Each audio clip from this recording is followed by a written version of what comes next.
He said he was many things. He claimed to have been a Pan Am pilot, soaring through the skies while still a teenager.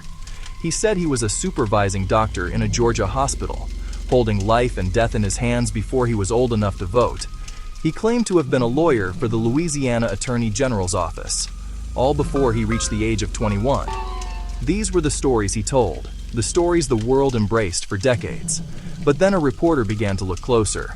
The journalist started asking questions and checking records. The story we were all told began to show cracks in its foundation. The tale of Frank Abagnale Jr. became a modern American myth, a charming, brilliant young man who outsmarted the biggest institutions. The trickster hero who used his wits to live a life of adventure and luxury. The narrative was compelling, easy to accept without scrutiny. It appealed to wanting the little guy to win, even if outside the law. A story about beating the system, confidence, and a well-tailored suit. Frank Abagnale Jr. grew up in New Rochelle, New York, in a home that, from the outside, seemed like many others in post-war America. His father was a local businessman and a respected figure in the community, and his mother managed the household.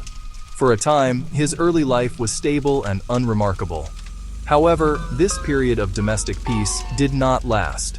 The 1960s brought significant changes to his family, changes that would deeply affect the young Frank.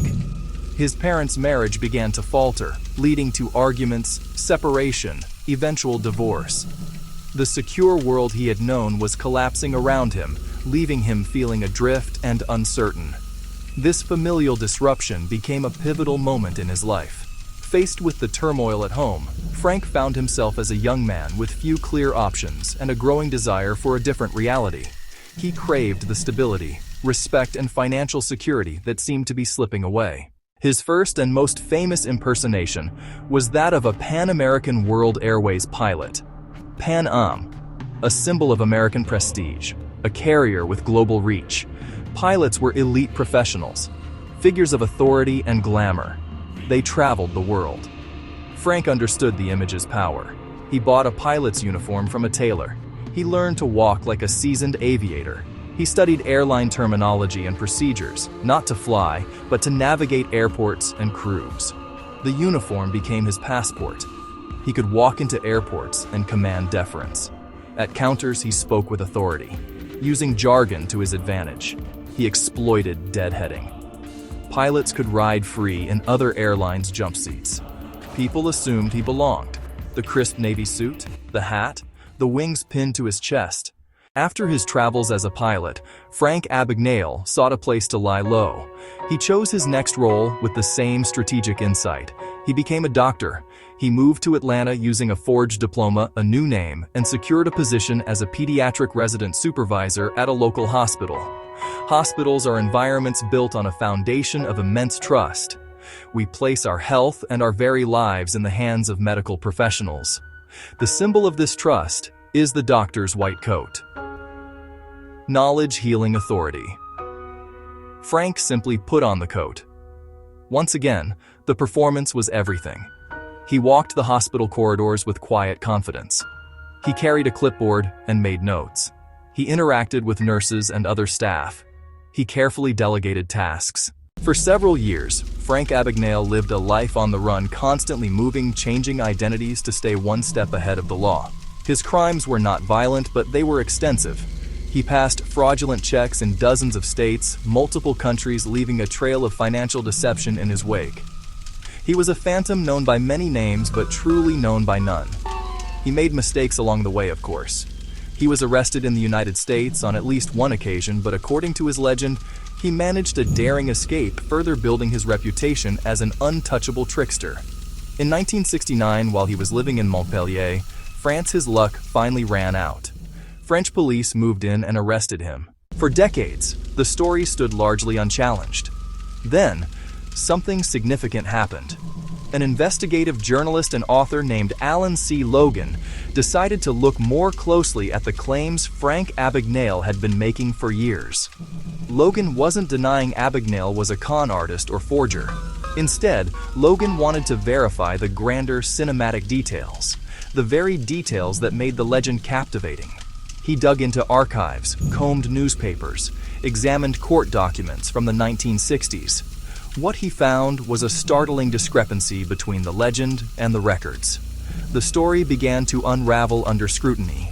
Impersonating a pilot for 2 years and flying millions of miles for free seemed like a vast exaggeration. Logan found evidence Abagnale had been in a juvenile correctional facility for much of that time. As for the doctor role and attorney general's office, Logan could find little to no independent contemporaneous evidence. This is the great twist in the story of the great con man. The man famous for tricking banks and airlines may have pulled off an even greater trick on the public. He appeared to have constructed a second, more durable con, the con of his own life story. He took a more mundane criminal history and embellished it, turning petty crimes into a grand, epic adventure. Logan's findings suggest the world had been conned twice. People wanted to believe the myth of the brilliant young rogue who ran circles around the establishment. The legend grew because the story was, in many ways, better than the truth. In our complex world, we rely on mental shortcuts to make quick judgments. A police officer's badge signals authority. A firefighter's uniform signals help. A doctor's white coat signals healing and expertise. These symbols are powerful because they let us navigate social life efficiently. We see the symbol, and our brain fills in the rest. Frank Abagnale instinctively understood this. Replicate the symbol, appropriate the trust. His pilot's uniform was a key that unlocked a system of trust. His white coat was a shield that deflected questions. His lawyer's briefcase completed the picture of professionalism. We often trust the image more than we test reality. We see a uniform and assume the training. We hear a title and assume credentials. Confidence is the other crucial element. A person who acts as if they belong is rarely questioned. Abagnale projected an aura of absolute certainty. In busy systems, no one verifies everyone. We rely on quick cues to save time and effort. That efficiency creates a vulnerability. After his final arrest and imprisonment, Frank Abagnale built a second legitimate career. He began working with law enforcement agencies. He began working with financial institutions. He used his first-hand knowledge of fraud to help banks and governments design more secure systems to detect fake checks and prevent deception. This part of his life is well documented and not in dispute. He successfully leveraged his criminal past into a reputable future. He did, in fact, help the side he once stole from. Nevertheless, Alan Logan's findings reshape the myth. They suggest his greatest trick was not impersonating a pilot, but convincing the world he was a more interesting, more brilliant, more successful con artist than he actually was. His most enduring creation may have been the legend of Frank Abagnale Jr. This revelation offers a broader psychological insight. We trust symbols. We trust titles. We trust the performance of confidence.